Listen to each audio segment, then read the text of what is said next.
So we are at the final season, which is so sad, but it's so good. I want to kick off with asking you all if you have a fond memory, maybe your fondest memory from the entire time working on Blood of Zeus. Yeah, that's a big one. I think. There's one in particular. It's not even a it's Blood of Zeus memory, but it's I remember being in the sound booth one day and I could hear this like in the background, and I was like, "What is that noise?" And one of our sound engineers, I can't remember his name, but I remember the dog's name. The dog's name was Lucy, snoring in the background. Oh I yeah, I thought somebody was remember falling asleep during my performance. that. But I have a bulldog named Lucy as well, so it was just really a fun moment. The whole entire show has just been really fun to be a part of all the way around. It's been great to play Heron and see him grow from day one. I think we kind of see him, he's this naive, innocent kid who doesn't really know much about the world.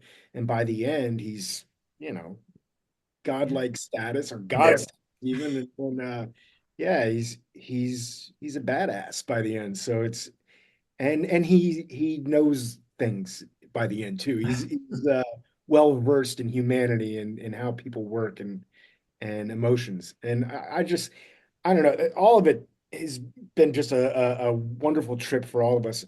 I think the coolest thing about the show, in my opinion, is just the fact that all these characters are so fleshed out. They're so three-dimensional. I'm sure that Elias could talk more about that than I could, but I mean, especially from the start of season one, I personally hated Seraphim in the beginning. Like I thought the character was cool, but I hated him. He was a great villain, and then by the time the second season rolls around, you're like, wait a minute, there's more to this person than we thought there was. And that's with all the characters in it. I think you guys have done this a really wonderful job of fleshing out all these characters, all Hera and Persephone and all of them. I mean, we've just got Hades. We've got these well-rounded, three-dimensional characters, and you don't always see that in especially in depictions of Greek gods. But yeah. Thank you. Very nice. Thank you. Yeah, especially through this third season. Like there's everyone get Hades is going through it this season too. I mean, everybody is. Elias, do you have a fondest memory you want to talk about? I mean, it's a cliche, but like my fondest memory is the Speaking of Lucy's, the Oh, horrible.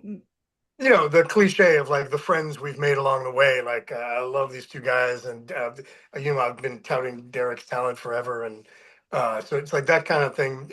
Also, the fact that they got really good actors, and I got to work with all these actors and get to know them, and you know, just actors that you know, I've always loved Claudia Christian. I've always loved her, and then you know, I saw her the other day, and I'm hugging her. I'm like, this is really cool, you know, and stuff like that is really cool. I love that. My memory of it that still sticks, and I may have already talked about this, so forgive me, but it's just a funny thing that sticks with me, which is this was my first. I've done other animated series and I've done a ton of video games and stuff, but this was the first one where I remember getting the audition and going, "Oh my god, like I got to get one of these two characters, who's Heron or Seraphim." And I remember emailing Meredith directly, and she had no idea who I was, our casting director, and saying, "Look, I just got into town. I'm Greek. I think I told you guys this. I can say the names of the towns properly. I can say things like that. So I would love to just get in and read." And to her credit, she listened, and then I got the role. But the funniest thing for me was that I was so nervous about getting the role. I remember doing the audition, leaving, well, auditioning with you, Derek, and leaving and being in front of Salami Studios, calling my agent and going, if I didn't get that, I'm never getting anything else in my life. I felt like I did so well and it was so perfect for it. And then like, so every day I'm checking my email, every day, going like, did I get it? Did I get it? Did I get it? And suddenly on Twitter, the Blood of Zeus Twitter handle adds me to a Blood of Zeus like list. But I didn't know if I had gotten the part yet. So now I'm like, what the fuck does this mean? And I'm like, did I get it? Are they just giving me like a smaller part? Like, am I playing? What's happening? And then eventually, you know, it started leaking. Oh, I think you got it, and we're just working out, you know, contract things. And I was so happy. And I was like, really like, this was a big deal to me. And I was because I really loved the character and I really loved the show, the scripts I had read. And I really wanted to get into like this animation world. And this was the way in. And with actors like me, I always have to find a way in that separates me from everybody else in a way. So that role has to be something that only I could have played, if you follow Yeah. what I'm saying. Other people could have played Seraphim, of course, but what I mean is like being half Greek, having like Sean said to me, when you speak, it sounds like you have two people talking, like that kind of thing, like having that, or like I remember getting roles, so playing somebody here, auditioning for a person who was from Quebec, but was an English guy from Quebec. I'm like, what is it, like 6 of us in town who can do that? So like those type of things I'm always looking for because that gets me in. And with Seraphim, that was one of them. It's just that friggin' Twitter thing, man. I was like, what are you doing? That's either the worst troll in the history of trolling. I know. Imagine I didn't get it. I would have been like, this guy, Char, and I know it was you, Char. It was me. That was me. That was me. I basically added everyone in the cast that we had decided on. And to speak to that point, what's funny is that Derek auditioned for Seraphim as well, and he was great. Yeah. And he was in the clubhouse, and he was the top name on the list. We were going to cast him as Seraphim, but we didn't have a Heron. And then basically Meredith heard from your agent. And then as soon as Sean, our season 1 director, heard Elias's voice, like, no, this has to be Seraphim. This guy sounds like he's got a demon in him. And then we're like, well, so what do? We don't have our Heron, and this is the main character. What are we gonna do? And I'll never forget, we were driving up north, my wife and I and our family, and as we were driving, I'm like, what are we gonna do? I was like, oh, I think Derek could play Heron. And I either called Vlas or texted him. Call me. And Text it.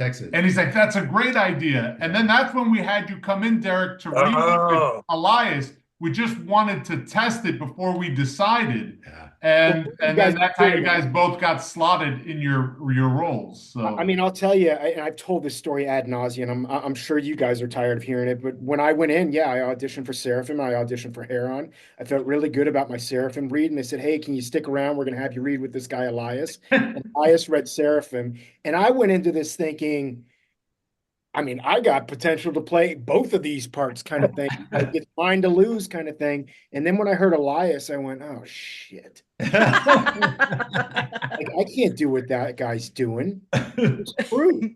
And then I'm sitting here going, well, please help me. Like, I hope I get Heron. Like, now I'm like, I went in there thinking I got both of these parts, and now I'm leaving going, am I going to get cast at all? You know, one of the cool things, though, and I remember this to this day, I was in the waiting room at Salami Studios for that audition, and Wes Stevens came out, who's a voice director who's worked on a ton of projects. And he happened to be doing a session on another project, and he walked out and he goes, hey, man, what are you doing? And I'd worked with Wes multiple times. And I said, I've got an audition for something. And right about that time, Charley and Vlas walked out, and they go, Derek, we're ready for you. And Wes goes, oh, you're auditioning Derek? He's the best. And I was like, yes. It was a huge help going forward. Just anybody singing your praises, especially a guy like Wes, who's, done millions we of remember that. We remember that. We had no idea who he was. It meant zero in the equation. It meant zero. We didn't know I went in at that point feeling We didn't know who he was and what. I had no idea. So that did not at all help you in any significant Well, it way. helped me with my confidence. There you go. Oh, I just got the approval of Wes Stevens in front of these guys, And they're like, who's this guy? It was a moment because it's funny because sometimes I feel like we share the same brain. I was thinking of when Charlie sent me that text, and I remember feeling so good. Oh, we found our Heron, because truthfully, that is the harder part to play. 100%. It's just harder to play. That's it's just harder to play that part. It's easier to play Han He's the Solo. Prototypical hero. It's Luke Skywalker to Han Solo. Han Solo is the funnier, and it's like, so I was relieved when Charlie. I'm like, that's brilliant. We just knew in that moment that you were our guy. So I don't remember who introduced you or not, but I remember in that moment we're like, okay, those are our leads. And as Charlie has said You don't before, remember me griefing that director before I came in? We felt good at that point because we knew Elias was going to kill Seraphim, and then we knew Derek was going to kill Heron because he had this strength that wouldn't make him mopey or whiny. And Derek, you were just great, and Elias was just great, and that's when like the movie gods, they just smiled down on us because you can really mess up in casting. And thank God we just got everyone in the right places, and they did a great job. And I really do think their performances elevate the show because they're, our whole cast, Derek and Elias, but our whole cast, they're amazing. I gotta say, like, I've been voice directing a lot recently, and I've started to help cast a lot of animated stuff and video game stuff. And my favorite thing is seeing a performance and going, oh man, this guy or this girl is just killing it. And I think, like, I watch it, I go, am I the only one who can hear what they're doing? And obviously that's not the case with Derek, but Derek is my favorite performance in all of Blood of Zeus, all 3 seasons. It's like phenomenal because it's so difficult to do what he's doing. The writing is good, but it's very easy to fall into a boring, and he's just like the levels that he throws into like 2 lines here and there. I'm like, God, he's killing it. And it's like, it's hard to say this without sounding condescending, but it's like, oh, I'm so proud of him. It's so good. But I feel the same way. Going back to your question, what was our favorite part of this thing? I think that kind of answers it, is seeing it all come together. As voice actors, we're in there, we're in the booth. Thank God we've had wonderful people like Meredith, who have kind of painted the situation for us. And they say, okay, you're about 15 feet away from this person. You're on top of a flying horse and you're yelling at the top of your lungs on this line, or you're fighting this creature. The creature's like 300 feet tall. You know what I mean? And you're 100 yards away from Seraphim and you've got to scream this line out. So all of that, paints that picture for you. If I don't know the given circumstances, I can't really perform as an actor, but to see it all come together and to see all the voice talent and all the artwork and all the animation combined, to see it finally, like, we got to see the first 4 episodes. I still haven't seen the whole entire 3rd season. Really? I've only seen the first 4 episodes. Oh. But we had a screening the other night. Well, how'd you get them? I am special. I don't know. But I got to see the first 4 episodes, and Elias was sitting right behind me. And there was a couple of moments where I was looking back. He was with his kids, and I'm like a little kid, like, dude, this is cool. Get to watch it all kind of come together. Can I tell you a funny moment because we had a little cast and crew gathering. It was a really nice gesture by Netflix. They organized it and gave us the space. Jean Gilpin, who voices Gaia, she goes, "Oh, I didn't realize Alfred Molina was cast as Kronos, and I didn't realize that our scene was going to be together." And she goes, "That was so great. He's a friend of mine." And it's like when Derek says, like, when you do voice work, you're working in a complete bubble. It's one of the first steps in the process. She didn't know who she was going to be acting against in some of those scenes, and so it was just really kind of funny. She was really happy about that, and that was great to see.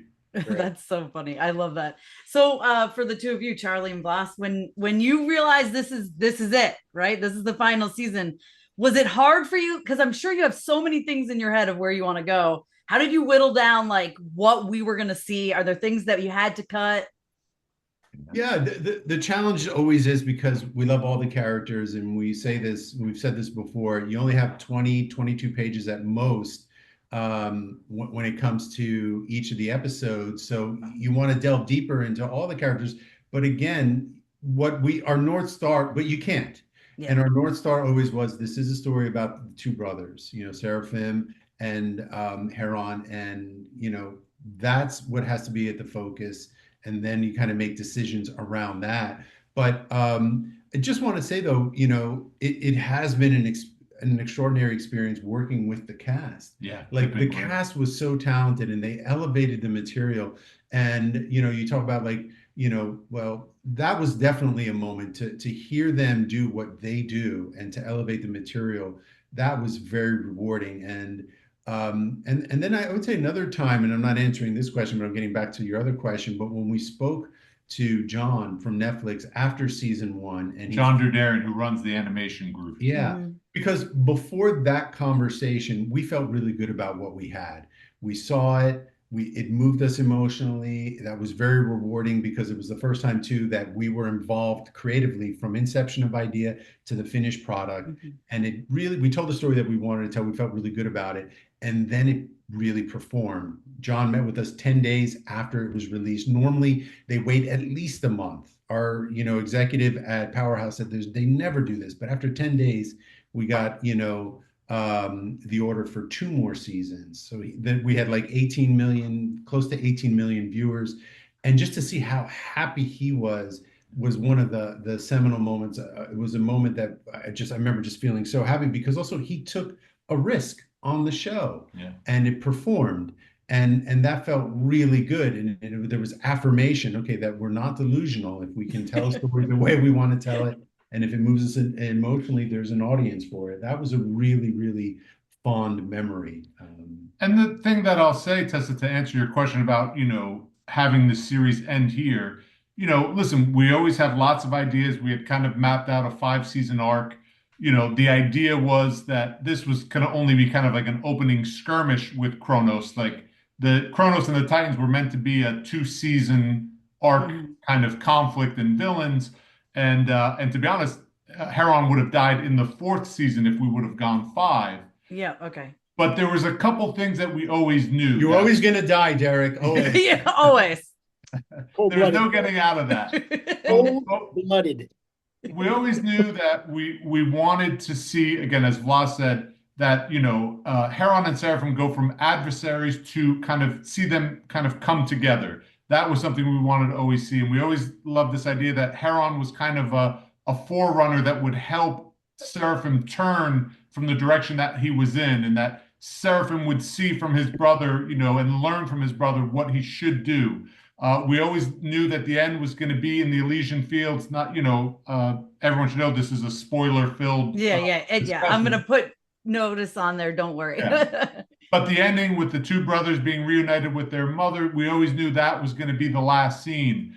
And so the big question was when they told us, hey, because we had written and boarded out the end of season 3 very differently, when they said, hey, we want to wrap things up, we always will appreciate it. It was a really nice class act and move gesture by Netflix that here's the time, the money, the resources, but end it here. And then for Vlas and I, it's just like, did we earn the idea that Seraphim and Heron are starting to come together? And I think that it works, and we did. And you know what? In some ways, we say this line and the fates tell it to Heron. Sometimes you meet your fate by trying to avoid it. Maybe this is where it was supposed to end, because when we put it all together, we're like, no, this actually works really well. We can live with this and be very happy and proud. We had cool stuff. We would have gone to Atlantis in season 4. We would have met the Gorgons and seen Medusa. And then we had a really cool kind of like Armageddon story for season 5. And so Heron would have died in 4 and Seraphim would have saved the day in 5. But Tried to kill me every single season. Every season. You guys tried to kill me every we did. Like herpes, baby. I'll just keep coming back. We did. It just makes us want you more when we think you're gonna die. That's what it is. Exactly. Well, for you guys, Elias and Derek, what was it like when you read that final episode? Because I'm telling you, that final moment, that's why I teared up. I was so emotional. Thank you. I mean, it was this has been 7 years of our lives at this point, which is kind of crazy to think about, because in moments it feels like it was yesterday. I remember a phone call on this, visiting my family down in Miami and being so excited about this project. And then it was also bittersweet, reading that last scene, reading that last moment. While I'm happy for Heron, and I really love where the story goes. This idea of forgiveness, and that Heron essentially makes the ultimate sacrifice. You know what I mean? That aspect, on a narrative level, I thought it was great. As an actor, there's that part of you that's so connected to this character that you're sad to see him go. But the whole thing is bittersweet. Having this, we kind of had, as I said, we had a screening of the show where we screened the first 4 episodes. And it was this wonderful moment where we all got to, some of us got to say hi to each other for the first time, got to meet each other for the first time. That's one of the weird things about doing voiceover work. You become COVID. COVID was a big thing. But it was also just wonderful to get to say hi to both you guys and also say goodbye on this journey that we've been on. I know this won't be the last thing, but it was it's bittersweet. It's the way it always feels on projects like this. It's part of the life of being an actor, I think.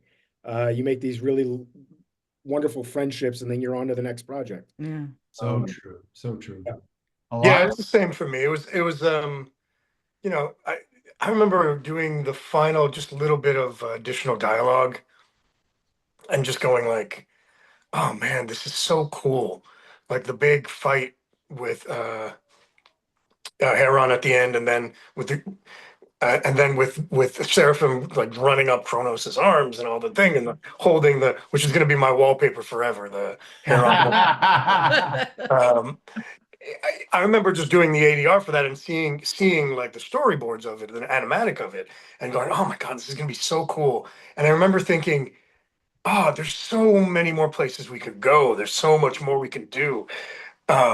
So like Derek was saying, it's kind of bittersweet. And then the ending, yeah, I was like, it wasn't difficult to get to the emotional moment that you needed to, because it was everything. Like, this is what happens with everything. It's like everything in life. It's like something's ending, so the emotion is there, and as actors, you just tap into that emotion. And you're sad that it's ending, and you have to be in character. And it's very similar because they're reuniting. It's bittersweet. Seraphim wishes he didn't do all the stuff that he did. And imagine being that guy, like, dude, I'm sorry I stabbed you in the back, literally, and killed you, and I'm really sorry about that. I didn't know who you were at the time. Like, I'm sure like the post credits be like, all right, let me explain. But yeah, so it's bittersweet. It's just like Derek was saying. I hate to repeat the answer, but it really is. It was sad because of the moment. It was sad because the show was ending, but it was so nice and so much fun, and you just like you cherish, and you're also still really excited to see it. Really excited to hear what people think of it, and that's all still going on. So that's good. I mean, I still can't get over this. I've been in this business now for 20 something, 25, 20, too long. Anyway, 25 years, 26 years. And I was watching something on Netflix last night. I was watching the Conan O'Brien thing on Netflix. And the minute it ended, there was a trailer that came on immediately following for Blood of Zeus. Oh, And I go, oh, that's me. that's cool. That's cool. Because I heard my own voice. And it's still to this day, this thing it's so surreal that I get to do this, man. Yeah. Any of us get to be a part of this business, that any of us get to tell these great stories. I think the minute it stops being that is when you should quit. Yeah, I've Mhm. always felt that way. I mean, I still get those butterflies when you're on a new set and Sure. Yeah. but the first time that you come on a set and you're like, wow, man, look at what the art department did here. But I always feel that way, Yeah. And you're 100% right. If you ever get to that place where you're not feeling that, it's time to move on. Go to your own Elysian fields. Yeah. I just want to say part of the reason I feel that the ending resonates, the performances were great. You guys really both, Yeah. and Mammy as well. You guys were all fantastic. You just all of you nailed your performances. The catharsis is there. Yeah. Yeah. Yeah, and I really feel that's why it resonates. But I think we earned it, and I think that's Mhm.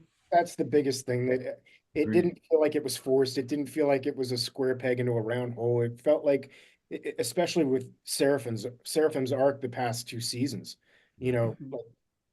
we've earned this moment in the end. So, Yeah, it um, doesn't I still feel love halfway through the season, they're working together. They were just fighting Typhon, and they're working together, and then Seraphim's asked like, what if he dies? He's like, okay, I don't care. I'm good. He's not really good with it, but it's just, I love that even halfway through the season, their relationship is starting to become solidified. So by the end, you get that they do care about each other. And one thing I love about you guys, I don't know if I've talked to you about this, but like, every season, some villain or Seraphim or somebody espouses his reasoning for doing it. And as an audience member, you're like, I kind of get it. Yeah. Like I kind of get everything he's saying. Even at the end with Kronos talking to Seraphim and saying, this is why, this is that. And Seraphim's like, he's right. And I'm like, he's right. That's why it works. It works when a villain, I mean, the That's villain why it can't works. think they're a villain. You know what I mean? Yeah, 100%. And you have to relate to them or else you're like, I hate this person. Why is this Yeah. person doing this? You can't play evil. That doesn't make sense. You have to play your reasons. But what I'm trying to say is that their writing is so good that the reasons are like, you could sit down and have a debate where you go, well, I kind of see Cronus' point here. Yeah. Like, Absolutely. Did you I mean, guys Seraphim's think not wrong about the gods being a bunch of dipshits? yeah, no, seriously not. this is Definitely common leadership. theme? Like, Yeah, it's very most true. definitely. I do want to ask real quick if you guys thought that like the internet was going to thirst over Seraphim the way that they have, because it is crazy. That is the most like, and there's explicit images. One time I was like, what is this? Oh, I was trust like, me. oh my Can't god! come across those. Get them sent to me directly. Trust me. Oh, do you really? No. Mostly from men, which is fine. But Great to see. Anything that gets people excited about Greek mythology, Exactly. we're all for. I remember. It's I going thought to it was Elias, nice. not us. I went down an Apollo rabbit hole one day on the internet. Yeah, that too. Yeah, it's I still remember on the day the trailer, I guess the trailer came out, or maybe it was just even images of the first season. And I remember seeing somebody react in some way on Twitter to a picture of Seraphim. And it was very much like a who is this guy kind of reaction. Cool So before design. they heard him or anything, they just saw the picture. And I remember thinking, oh, that's new. That's like somebody really likes and then it just snowballed and just yeah. When I first saw the rendering for Heron, I thought this guy's really cool. And then because they send the renderings out when you audition for stuff. Whoa! I think my chair just broke. They send the renderings out, and I saw the rendering for Heron, and I thought this guy's cool. And then I saw the rendering for Seraphim, and I was like, oh, but that guy's badass. And so I get the love for it online. I mean, the design of his character is so cool. It's just a great look. Both of them too. Like the human one too is Yeah. That scar across his eye, man. Oh, God. That's tough. Chicks dig it. I get it. A lot of daddy comments on Twitter. There's a lot. I'm sure Elias hears a lot of it. Yeah, a lot. It's great. I will say I really loved this season seeing the brothers like spend a lot of time together. They have their ups and downs, but like it was really fun getting to see them together. So for the two of you, obviously you're not in a room recording together, but what was it like getting to see your characters have their moments? I just love that these two have come together. You know what Yeah. I mean? That's the fun part. I think, as I was saying, when we were watching this screening the other day, we're taking on Typhon at one point, and I'm looking behind me at Elias, like, how cool is this? You know, it's the first time I've seen these two guys together battling and working as a team, essentially, even though there's still a lot of animosity towards the two of them. I've said this before, but it was exactly where I wanted to see Seraphim go. Yeah. You know, I wanted to see, I think everybody, I can't be alone in this. Everybody wanted a redemption arc for him. Sure. And I wanted the redemption arc, but I really wanted the brothers to come together. Yeah. And it's great because they do come together, but it's always a little tenuous until I think Seraphim sees Heron sacrifice himself. Yeah. And then it's like, well, now I'm all in. I'm all in. He was like maybe 80% in before. He kind of liked the plan. That they had. But I think he always, even if brothers, I get it. It's the hey, you can't do that to my brother. Only I can do that. Yeah, exactly. That's exactly it. Elijah, He always had a backup plan. Even when Heron was telling, all the Heron stuff, he's telling him on their plan. I think Seraphim's like, all right, but if none of this works out, I'm stabbing everybody and getting out of here with my girl. Elias, we almost called you about something, but I was like, I know what Elias is going to say. When Heron blows himself up, initially the animators, they had Seraphim have a tear run down his face. And we're like, no, he can't cry. And then we literally went back and forth with like the whole production crew. And someone's like, well, what do you think Elias would think? I'm like, I'm telling you, he'll say he can't cry. He'll say I would have been 100% on your side. Yeah. Yeah. he cares, but he's still Seraphim. Right. He cares, but people can't know he cares. That's, Well, I did think he was gonna kill Heron at one second. That one part, like it's like middle-ish of the season, right? I was like, wait a minute, did he just? I was like, no, he didn't. And then I was so glad when he's like, good thing I gave you the right one. I was like, Oh yeah. I was like, what's he doing? With the medicine, Yeah. Drinking blood. Yeah. I was like, no, he can't. I'm like, he's finally being good. Don't be bad. The thing about doing this too is we've been doing it so long. I recorded these scenes so long ago. When I was watching that scene last week, I was like, I can't remember what happens here. Yeah.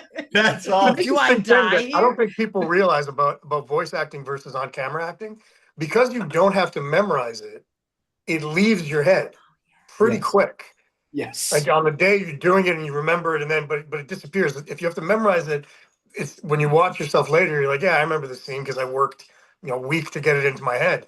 But when you're doing a game or an animated series, it's just like, okay, in and out. And you read it beforehand, you do it, and then you forget it. So it's in a way it's a blessing because you get to do, like Derek's saying, is watch it and go, oh yeah, that's right, that happened. And you're surprised. Yeah. I'll tell you, as I get older, that's even the stuff that I memorized. It reminds me of an older actor that I was working with years ago. I did a production of The Winter's Tale down at Baltimore Center Stage when I was like 22 years old. I was fresh out of college, and it was one of my first professional productions. And there was an older gentleman that I was working with who played the shepherd. I'm sorry, I keep getting buzzed here, guys. Let me try to turn that off. But there was an older gentleman that I was working with who was brilliant. He was so good. But you never quite knew if he was going to remember all of his lines. You know? But when he was on, he was fantastic. And we had just gotten done with one of our scenes one day, and he came walking off stage, and he goes, I thought that went really well.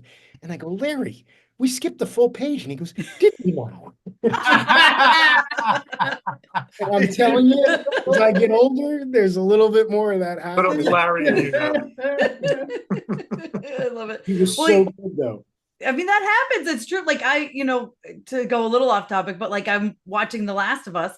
I played the game and I'm like, oh, I don't really remember this. People are like, no, that was 100% in the game. I'm like, okay, well, that was 5 years ago. The game, you killed me. Yes.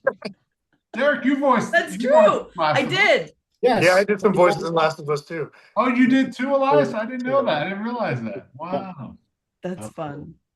Are you watching this season? Yes. Yeah. We had an actor that used to forget his lines, and I'm not going to say who it is, but in the live action space, and it was so funny because his performance was so good, and he had just lines, and he would kind of put them strategically in different places. So there was once where he like goes like this. Oh, I know exactly what it was. And the lines are right I know there. exactly what it was. I'm like, ah. And it's funny because it was a physical shoot, and they asked him, what was the most challenging part of this physical shoot? And he goes, well, they had a smoke machine once, and I couldn't see my lines. That was the cue card. I couldn't see. That was the most challenging part of it for him. But he was brilliant. But it was really kind of funny because you could see like where he would see the lines. Yeah. Oh They my coming from gosh. like a theater background. Elias and I both played Hamlet when we were, I think I played it in college. Did you do it in college or? No, I did it. I did it when I was 30, which is Oh, what wow. it is. Text. That's Yeah. the perfect time to do it too. Yeah. So I did it in college. So it's not like we had trouble memorizing back in the day. You might be still good at it. I'm not so much anymore. But I'm one of these guys now when I go see a play, I'm sitting there, they have a talk back session. I'm going, how do y'all memorize all them lines? It's hard. Yeah. Oh, that's so funny. I do, Charley and Vlas want to talk to you a little bit about Hades because he gets tested quite a bit this season too. So what was it like to kind of write that because I love that storyline, that arc. We love that character, to be honest, and you shouldn't have any towards a favoritism towards any characters, but we loved Hades. And what we felt and what we kind of discussed, kind of sometimes we start off on the macro level and then we come down to the episodic level. But we said, like, listen, he shouldn't have stabbed Heron, so he's got to pay. He's got to give his pound of flesh, and he's got to suffer. But in the end, we want to give him a win because we love Hades, And if the show had continued, he actually would have saved Persephone and they would have been reunited. But we said there was a great painting where they show Persephone dying and spring dying. And we said, well, that's actually a pretty appropriate metaphor. Every spring dies, every summer fades into fall. So you know what? Like in mythology, she doesn't really die. There's one story where she died, but we're like, okay, we'll just with this truncated version, we can live with that. But we wanted to give him a moment at the end where we see him, you know, kind of help bring home the win. And also, like, what I would just add to that too, we felt it was important to have stakes, because everybody knows in Greek mythology, if you die, then you go into the underworld. So it's like, oh, well, you die, well, you're in the underworld. Oh, no, no, no. So then we created the abyss. If you're tossed into the abyss, your soul's tossed in there. That's the end all be all. You're finished. You cease to exist. Yeah. So okay, so now we have stakes here, and I think that actually was helpful because it gives weight to the entire season. So now we know, okay, you know, the gods can actually cease to exist, and I think that helped. And God, also, it's so cool when Hermes runs in and saves. Yeah. Yeah. That's such a Good bad moment. Yeah, people. Yeah, you felt it in the because that was one of the 4 episodes. You felt the kind of relief in the room because it was a communal, you know, experience. Yeah, that was a nice moment. also Fred is so good as Hades. Like that helps. just Fred Tatasciore, who voices Hades, he's such an amazing performer. And like I said, you know, Elias and Derek said it, like everyone's bringing their A game. There's so many great voice actors working in this show, and they deliver. And those days were always fun. So, you know, we love the character of Hades. We love Fred. And we're like, no, we got to give him a win. And so, and we always said, too, that if we would have continued on, just like the way we see Heron and Seraphim come together, we wanted to see Zeus, Poseidon, and Hades come together. Yeah. And like we always said, like first season, we're seeing Olympus. Seasons 2 and 3, the underworld. Season 4, we were going to go to Atlantis, spend time with, you know, Poseidon and his son Atlas, who rules Atlantis, and really see those brothers make amends as well, and see the sisters that are part of the pantheon make amends before it all goes away. But at least we got Derek and Elias together. Yes. In the 3 seasons. One of the things that I really enjoyed about the show, just across the board, but specifically in season 2 and season 3, is that you've got all these different stories happening at once, essentially. Much like a Star Wars movie where, you know, Han Solo's on one quest, Luke is on another quest, and all these other characters. And we know it's going to come together at some point in time. We don't exactly know how. But you've got all these stories with all these characters, and you've invested in each and every one of them at this point in time. And you're wondering how this is all going to come together and how it's all going to be settled. And that's been really fun for me because I'm invested in Hades, and I'm invested in Fred's performance and his relationship with Persephone, you know. So it's just fun as a person who's involved in it, but also as a fan of the show to kind of go on that journey. Do you get that to read, like, or do you really just get your own scenes to read when you get? No. I get the whole entire script. Honest with you, like we were discussing this the other day. Sissy and I were talking about this, and it's tough because I think I've got a pretty good imagination, but these scripts are pretty convoluted. It's. I mean, a lot of it is just descriptions of everything, and I'm one of those people that I'm like, I just need to know the dialogue more than anything else. So when I get in there and I read it, here's a prime example. There's the judgment scene, and I've used this before in other interviews, but you read the judgment scene and I'm thinking like a Judge Judy type courtroom. You know what I mean? That's as far as my Seraphim going before the judges in season 2. We're fans of Judge Judy, though. Listen, good reference. if Judge Judy had showed Love up, Judge that would have Judy. been amazing. Yes. Judge Judith Scheinland there with her little but that's about as far as my imagination had taken me when I was imagining this scene. It's just a courtroom, you know what I mean, essentially. And so to see it fully realized, this gigantic, you know, dais essentially where they're being judged, and the ominous nature of it all it's like, oh, I didn't see it that way when I was imagining it. So that's one of the things that's really, really cool. It's not my job necessarily to create all of that in my head when I'm reading through it. I just kind of need to know what's going on and the general logistics of it. But when you see it all finally fleshed out, and the wonderful artists that we have working on this show create all this stuff, it takes it to another level. Yeah, for sure. I mean, I'm not an artistic designer, so it's like you can imagine it, and then when you see it, you're like, oh, dude, that is way cooler than I ever saw it in my head, you know? I know. I love the animation on this show. It's Yeah. so good. It's one of those things where like I'll look at stuff, I'll go back and I'll look at stuff in the background, and you know what I mean? I'm like, well, what was going on behind it? Now that I paid attention to the main stuff, like what else was happening here? It's such a well done show. Charley and Vlas definitely helped out a lot. Like that opening monologue at the start of season 3, they sent me a little thing the night before and said, "Hey man, just FYI, this is the rough rendering of what's going to be happening in that scene." So I got to know the pacing of it a little bit, and once I got to see how it was moving, that montage was moving visually, it really informs your performance as an actor at that time. You know, It's only fair to the actors. What people don't realize is that they literally have nothing. This is not live action where you walk onto a set, you're in a physical location, you're staring at the other actor. There's, Derek, that's his home booth. That's where he recorded seasons 2 and 3. You didn't come in during I think by season 3, we had some people come in, or did you? I came in during season 3, yeah. Came in during season But I 3. did record some stuff from home. Yeah.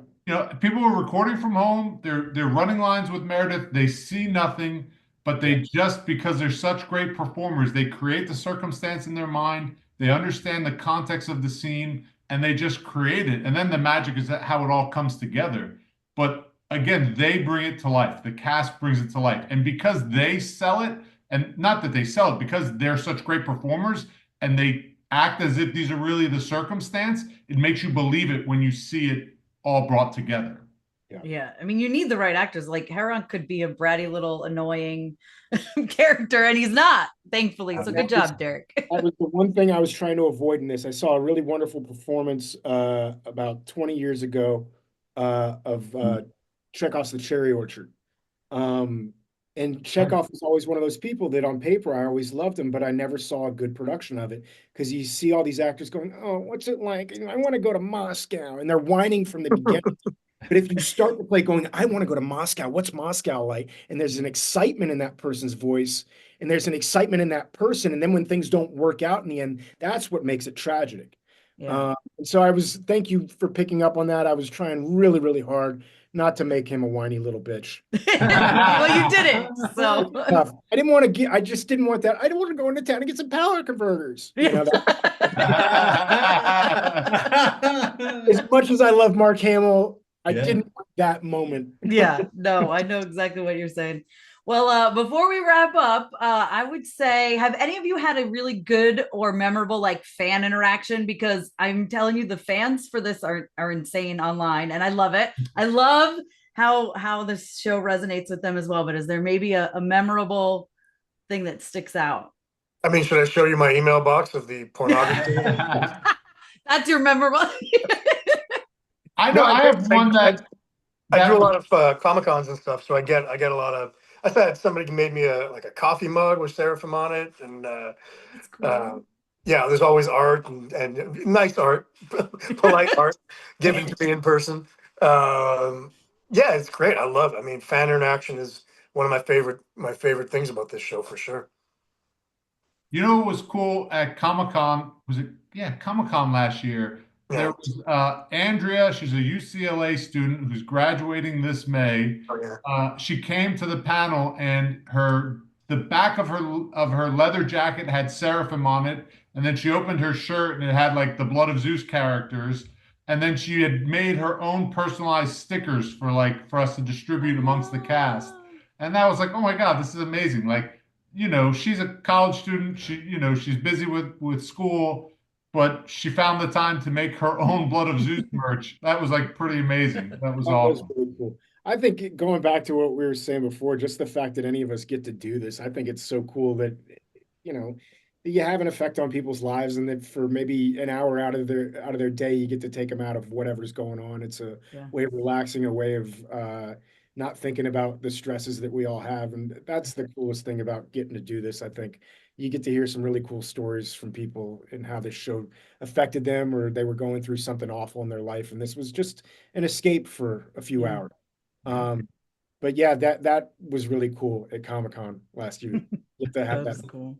Because And that's the other Derek, thing. I've gotten messages on Twitter where people say, like, I was going through cancer and chemotherapy and I Yeah. was watching the show and it always made me feel better. And you're like, oh my God, like, we feel very blessed to do what we do. And it's not important in the grand scheme of things, but if you can make someone's life a little bit better, like you said, that has value. That's something where we can say that's actually, very laudable.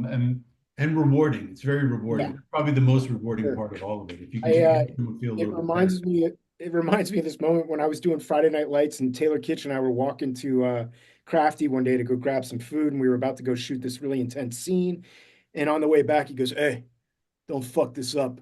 People have to watch this show." And it's one of those things that I take with me jokingly when I'm about to shoot a scene or do a scene. Hey, don't fuck this up. People actually watch this show.